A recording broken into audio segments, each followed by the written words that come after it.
মানুহজনৰ হেৰি চুগাৰ মানে বহুত বেছি হয়, ফুড ইনফেকশ্যন হ'ল, হৈ ভৰিটো অপাৰেশ্যন কৰিবলগীয়া হ'ল। ইয়াতে দিছপুৰ পলিক্লিনিকত অপাৰেশ্যন কৰিছিলোঁ। তেতিয়াও ৰাইজে অলপ সহায় কৰিছিলে, তেনেকৈ আনিলোঁ, কিন্তু এতিয়াও বেছি হৈ আছে, অকণমান বাহিৰত নিব লাগে বুলি কৈছে ডক্টৰে। সেইটো কাৰণে অসমবাসীৰ ওচৰত হেৰি বিচাৰিছোঁ, অকণমান সহায় বিচাৰিছোঁ, যদি পাৰে অলপমান সহায় কৰি দিব।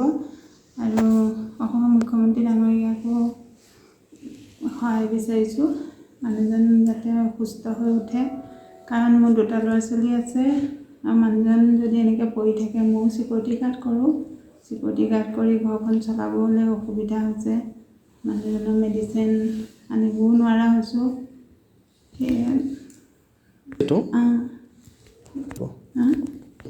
সেইটো ভৰিত হৈছে, ভৰিত ফুড ইনফেকশ্যন হৈ গৈছে, ফুটা ওলালে যে ভৰিত ওলোৱা, এবাৰ অপাৰেশ্যন কৰা হৈছে, এতিয়া আকৌ মানে এক্সট্ৰাকৈ হৈ আহিছে।